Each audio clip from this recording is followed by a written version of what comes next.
The Dakota Plains stretched endlessly under a sky so wide it made a person feel smaller than a grain of dust. Wind whispered through the tall grass, carrying the scent of rain and distant thunder for Clara Bennett. Every sunrise was a test of endurance, a widow at 26. She lived alone in a weathered cabin miles from the nearest town. Her husband, Samuel, had been killed 2 years earlier in a border skirmish between settlers and a Sioux war party. The war had left her with more ghosts than comfort, yet she stayed on the land they'd built together. Tending it with quiet defiance, her days followed a rhythm shaped by solitude. She rose before dawn to tend the chickens, chopped wood, fetched water, and mended the fences that the storms tore down. Though her body had grown strong, her spirit had. Withered with loneliness, the prairie was vast but empty, and every shadow on the horizon brought a rush of fear. Soldiers, drifters, or worse, the tribes her neighbors still spoke of with hate. It was on such a day, dry, bright, and heavy with silence, that she found him. Clara had gone farther than usual to collect wild herbs near the riverbank. Her basket swung at her side, filled with yarrow and sage, when she noticed something strange among the reeds, a dark shape that didn't belong at first. She thought it was an animal, but as she drew closer, her heart seized it was a man. He lay half buried in the mud, his bare chest streaked with blood and dust, an arrow wound piercing his shoulder. His skin was painted with fading streaks of red clay, his long black hair tangled with grass. The necklace around his neck bore the mark of the Sioux. Clara froze. Every warning she had ever heard echoed in her mind. Her husband's death had been blamed on a Sioux raid.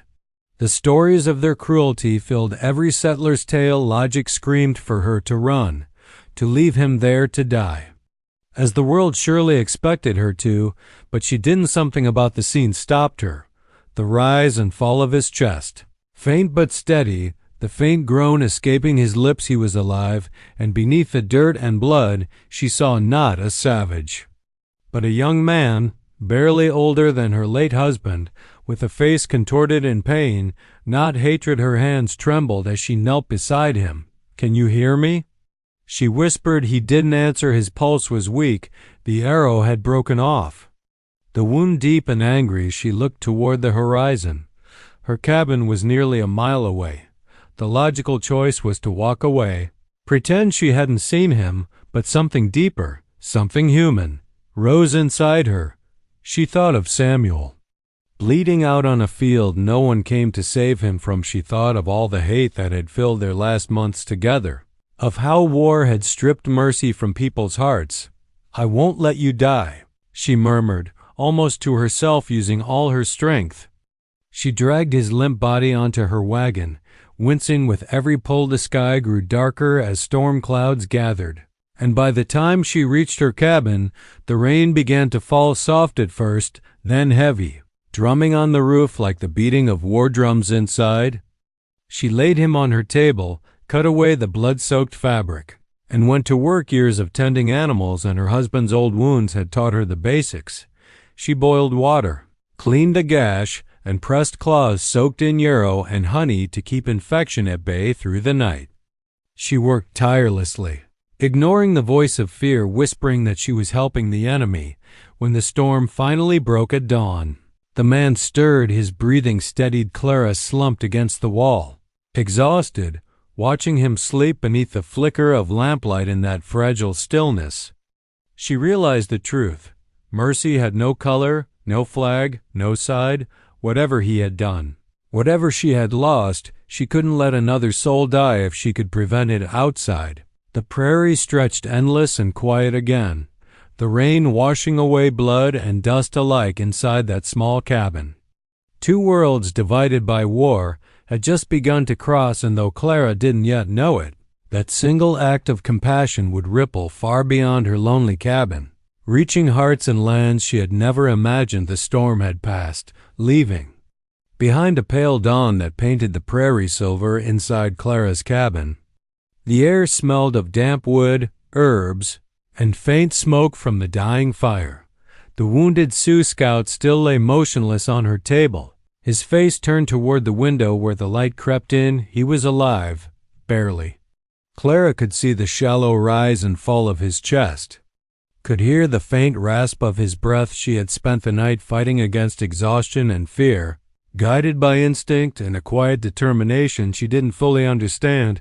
Each time she cleaned the wound or replaced the bandages, she whispered a prayer she hadn't spoken in years. When the bleeding had finally stopped, she felt relief, not victory, but something quieter, humbler. She had done what was right, even if the world would call it wrong. When morning came, she sat beside him, watching. The man stirred slightly, his brow furrowed as if from a dream. His lips moved, and she caught a whisper, words in his native tongue, soft and broken. Clara didn't understand, but the sound sent a shiver through her. For the first time, she saw that his hands, though calloused, were not weapons.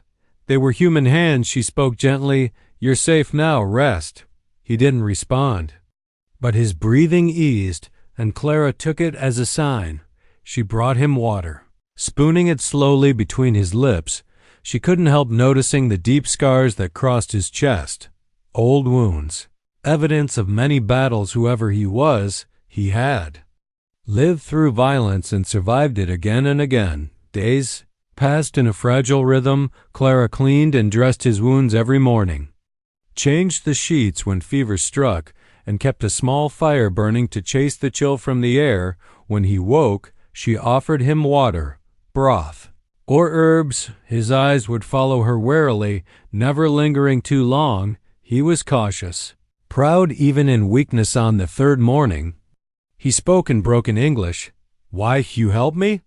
The question stopped her. She paused, meeting his gaze. His voice was hoarse, edged with suspicion and confusion. Clara hesitated.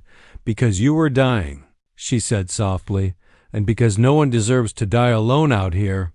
He looked at her for a long moment, his dark eyes unreadable. Then he turned away, murmuring something under his breath, a word that sounded like vikasa, which she would later learn meant woman. With heart. Trust was slow to build, fragile as glass. He never told her his name at first. When she asked, he simply said, "Scout Sioux."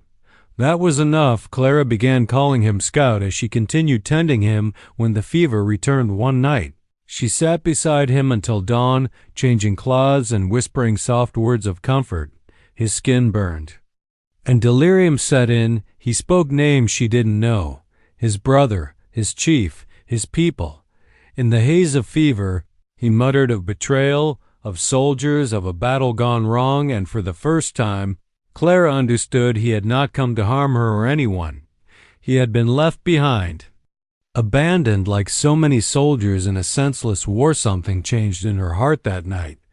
She no longer saw him as a nameless enemy, but as a man who had suffered just as she had, both victims of a world that thrived on hatred. By the end of the week, Scout could sit up. His wound had closed, though pain still lingered in his eyes.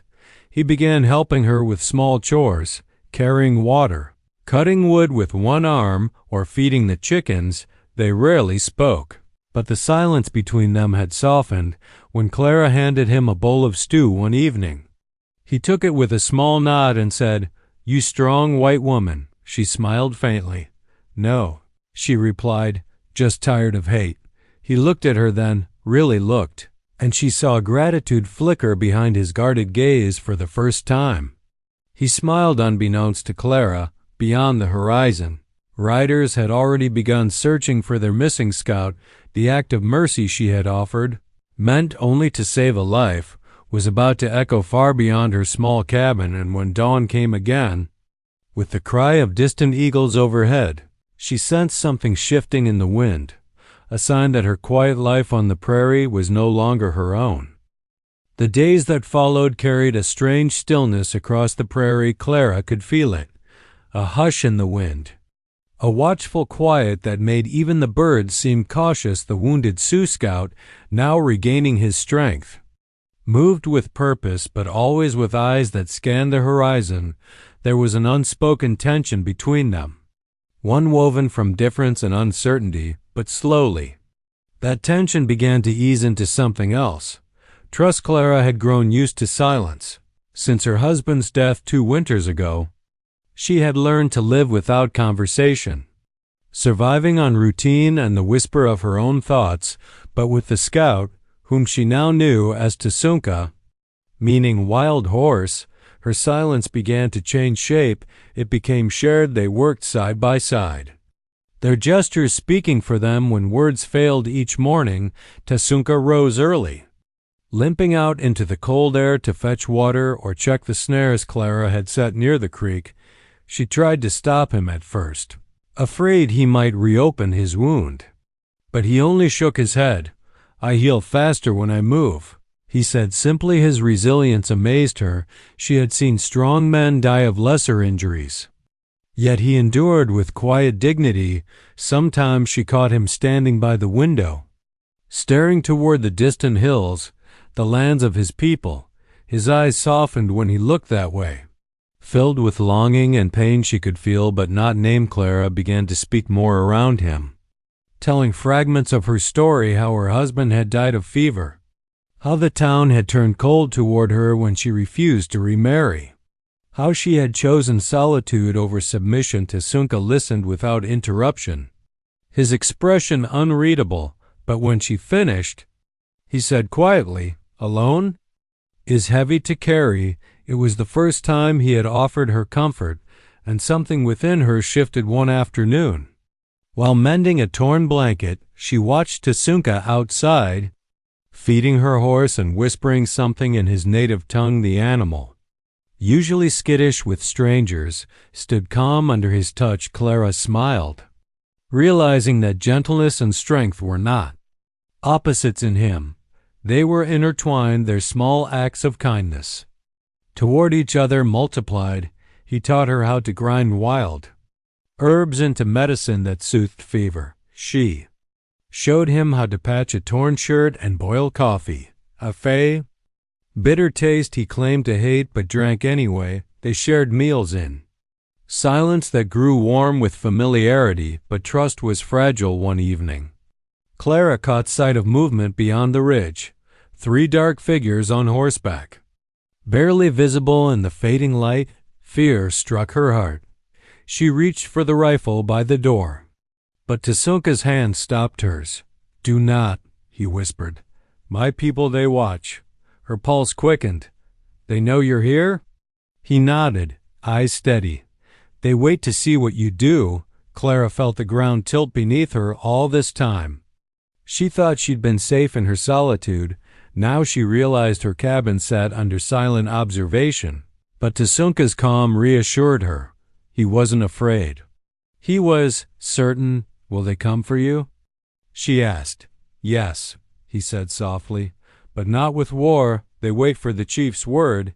That night, Clara couldn't sleep. She sat by the window, watching the moon rise over the prairie. Tsunka sat across from her, sharpening a blade, quiet but alert despite her fear. She felt an inexplicable peace. Something inside her told her she would not be harmed, not while he was there. When dawn came, golden and soft, she found Tsunka already outside, standing tall and straight for the first time since she had found him. The wind carried distant sounds, the soft rhythm of hooves, the cries of riders approaching. He turned to her, his voice low. "They come now." Clara's heart pounded. "And what will they do?" He looked at her with something like pride. "You saved one of their own," he said.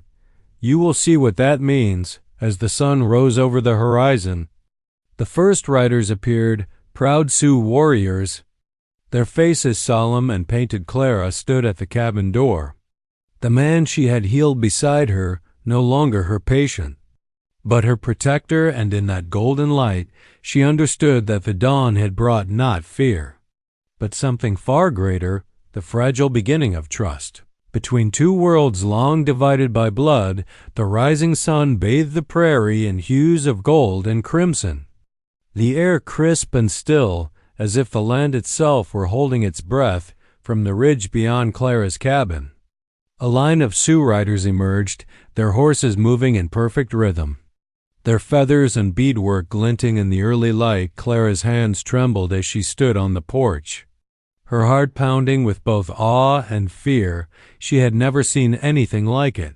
Warriors painted with symbols of honor and spirit, riding not as raiders, but as a people of strength and unity beside her.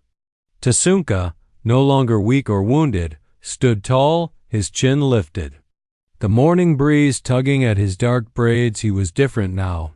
The hunted, fevered man she had found near death was gone.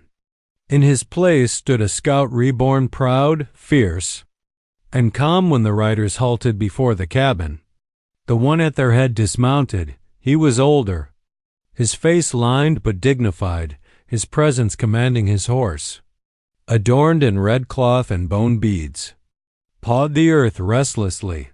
The man's gaze moved slowly from Clara to Tasunka, and for a long moment no one spoke. Then Tasunka stepped forward. "Chief Red Elk," he said in his native tongue, bowing his head slightly.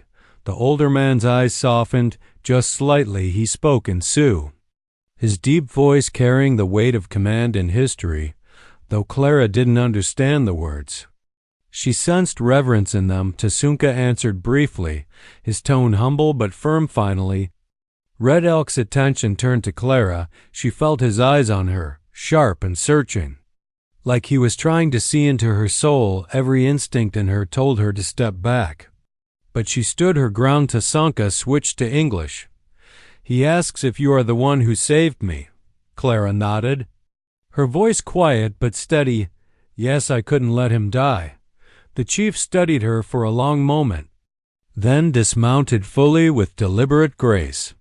He approached until he stood a few feet away. The other warriors watched in silence, the air thick with tension. Red Elk spoke again, and Tasunka translated. "He says, you showed mercy to his son." The word struck her like a wind. His son. She turned to Tasunka in disbelief, but the faintest smile touched his lips. "Yes," he murmured. "He is my father." For a heartbeat, Clara couldn't speak. The realization that she had nursed the son of a Sioux chief, a man whose people had every reason to despise hers, made her knees weaken. Yet Red Elk's gaze was not filled with hatred. It was solemn, but not cruel. He extended his hand, palm open, a gesture of peace. Tasunka spoke softly, translating. "My father says, what is given in mercy must be repaid in honor. You saved his blood, and so his blood will protect you." Clara's breath caught. "Protect me?" Tasunka nodded. "He swears an oath. No Sioux will ever raise a hand against you. You are under his tribe's protection for as long as you live." The words hung in the air like sacred fire. Red Elk reached into a pouch at his side and withdrew a small object, a carved token made of bone. Shaped like an eagle in flight, he placed it in her palm with reverent care. "This mark," Tasunka translated, "is the sign of his promise. It means you are watched by the eagle spirit and by his people." Clara's throat tightened. She didn't know how to respond. Only that gratitude filled her eyes with tears. "Tell him." "I only did what anyone should do." Tasunka smiled faintly. "He says few would have." The chief turned to leave, mounting his horse with quiet strength. Before departing, he raised his hand toward the sky and spoke one final phrase in his language. Tasunka translated. "He says, the prairie remembers kindness," and so did the Sioux as the riders faded into the distance. The sound of their horses blended with the wind. Clara looked down at the eagle token glowing in her palm and felt the weight of something far greater than words. A bond forged not in bloodshed, but in compassion. Taska stood beside her, his gaze fixed on the horizon. "Now," he said softly, "you are part of my story, and I of yours for the first time." Clara smiled without fear. The prairie no longer seemed so lonely. Somewhere between mercy and trust, something unbreakable had been born. In the days that followed the chief's oath, a quiet transformation settled over Clara's life. The prairie still stretched vast and empty around her, but it no longer felt like a prison of solitude for the first time in years. She felt seen, not as an outcast widow, not as a trespasser on untamed land, but as a woman who had somehow bridged the impossible distance between two worlds. Tasunka remained at the cabin. Though his wound had long since healed at first, Clara assumed he stayed out of duty to make certain his father's promise was kept, but as the days passed, she realized it was something deeper. His presence brought a quiet steadiness to her life. He repaired her roof, taught her how to read the wind for weather, and showed her which plants grew healing roots in the dry soil in return. Clara taught him the rhythm of her small homestead, how to tend the hens, split kindling, and boil coffee over the fire without burning it. Their laughter came easily now, a rare music against the prairie's stillness, but beneath that peace, both of them felt the tension of two worlds tugging at them. Sometimes, in the evenings, Clara would find Tasunka standing outside, his gaze fixed on the western horizon where the land rose into hills, his homeland. The firelight from the cabin flickered against his face, softening the sadness in his eyes. She understood that look. It was the same one she saw in the mirror when she thought of her past, a longing for something lost forever. One night, she joined him on the porch. The moonlight cast silver over the land. "You miss them," she said gently. He didn't answer right away. "A warrior's duty is to his people," he finally said. "But my heart, it stays here too." Clara's breath caught. The words lingered in the air between them. Fragile as the wind, she wanted to ask what he meant, but she already knew in the days that followed. The bond between them deepened into quiet companionship, the kind that needed no words. They shared the land's silences, worked in rhythm with the seasons, and began to depend on one another in small, unspoken ways. Then, one afternoon, the fragile balance of their peace was threatened. Clara had gone to the nearby trading post, a place she rarely visited since the townsfolk's whispers still followed her. When she arrived, the air inside grew cold. Men who once ignored her now stared with suspicion. "Word's gone round," one said darkly. "You've been keeping company with the Sioux." Clara froze. She didn't reply. Another man sneered. "They say his kind's been scouting again, maybe marking our land for another raid. You think saving one of 'em makes you safe?" She met their glares with quiet strength. "He's no raider," she said, voice firm. "He's a man who nearly died, and I saved his life, that's all." But she could feel the danger beneath their words when she returned home. Her hands trembled as she unpacked her supplies. Tasunka noticed immediately. "What happened?" he asked. She hesitated, then told him the truth. His expression hardened, though not with anger, with resolve. "They do not know," he said quietly, "but they will learn." That night, they sat together by the fire, neither speaking for a long time. Outside, coyotes howled, and the prairie winds carried whispers of storm clouds gathering far away. Clara looked at him across the firelight. "If they come here," she said softly, "it could start something neither of us can stop." He nodded slowly. "Then I will stop it."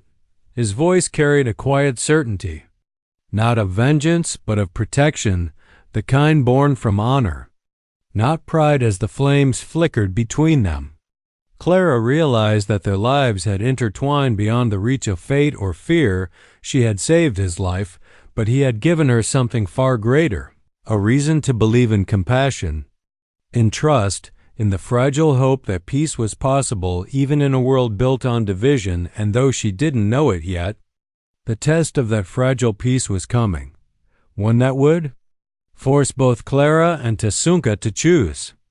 Where their loyalties truly lay. The prairie was unnervingly still. The morning it happened, that kind of silence that makes even the wind seem afraid to move. Clara stood on her porch, the sky heavy with the promise of rain. When she saw the first riders crest the hill to the east, they were not Sioux. These were settlers, men from the nearby town, rifles slung across their saddles and faces tight with suspicion. Tasunka was already outside, his posture calm but alert, His hand rested lightly on the hilt of his knife. Not in threat, but in readiness, Clara's stomach twisted as the riders approached. Dust swirling around them like ghosts. Clara. The lead rider shouted, "Step aside, we've come for him." Her heart pounded. "He's done nothing," she said, stepping forward. "He's under protection." The man's eyes narrowed. "Protection? From who? You think savages get mercy after what they've done? Folks are saying you're sheltering one of their scouts, that he's marking this land for a raid." Tasunka took a step forward, his voice steady and low. "No raid, no war, I came for peace." But his words only fed their fear. The men shifted uneasily. Hands tightening on their rifles, Clara saw the danger building in their eyes. That blind kind of hate that had no reason left to listen before she could speak. A rifle cracked. The bullet struck the ground near Tasunka's feet, sending up a spray of dust. "Stop," Clara cried, her voice trembling. "Please, he's not your enemy." Then came another sound, distant but deep. Like thunder rolling across the plains, the settlers froze, turning toward the western ridge there, cresting the horizon. Came another line of riders, Sioux warriors, their horses cutting through the tall grass like arrows through air. At their head rode Chief Red Elk. His expression solemn, his eyes fixed on the scene below. He raised his hand, and the riders fanned out, silent and watchful. The settlers shifted nervously. Realizing they were surrounded, Tasunka stood tall. His gaze locked on his father's. No words were exchanged, but understanding passed between them like lightning. Red Elk dismounted, his voice calm but resonant. "No blood will fall here," he said in English, each word deliberate. He looked to the settlers. "You come to take life that was already given back. You break the laws of mercy." The lead settler spat into the dirt. "She's a fool for helping you, and you," he pointed at Tasunka, "should have died like the rest of your kind." In a flash, Red Elk's warriors raised their bows, but the chief lifted his hand to halt them. His gaze darkened. "You speak of death," he said, "but you do not know honor." Then he turned to Clara. "This woman saved what I hold most dear," he said solemnly. "For that, she carries the protection of my blood and my people. Any hand raised against her is raised against the Sioux." He drew a small blade from his belt and cut his palm, letting a drop of blood fall to the earth. Then he motioned for Tasunka to do the same. Together they pressed their palms to the ground. "This is the oath of eternal protection." Tasunka translated quietly. "The land hears it, the wind carries it. So long as my people ride beneath this sky, no harm shall touch you." The settlers said nothing. Outnumbered, outmatched, and unnerved by the chief's presence, they slowly retreated, their horses turning back toward the ridge one by one. They disappeared into the fading horizon when the last of them was gone. Clara let out a trembling breath, her eyes filled with tears as she turned to Red Elk. "I don't know how to thank you," she whispered. He shook his head gently. "No thanks. Only peace." Before mounting his horse, the chief placed a hand on her shoulder. "The prairie remembers kindness," he said softly, echoing his earlier words. "And now it remembers you." As the Sioux riders departed, the wind rose again, sweeping across the grasslands like a sigh of relief. Tasunka remained beside her, silent, his eyes following his father until they vanished into the horizon. Finally, he turned to her, a faint smile on his lips. "You saved my life," he said. "Now my people have saved yours. The circle is whole." Clara looked out over the open plains, the land that had once seemed endless and empty, and felt, for the first time, that she belonged to it, not as a settler or a survivor, but as a bridge between hearts once divided. And as the rain finally began to fall, washing the dust from the earth, she whispered to herself, "The prairie remembers." And somewhere in the distance, an eagle cried, soaring high above the land, keeping its silent, eternal watch.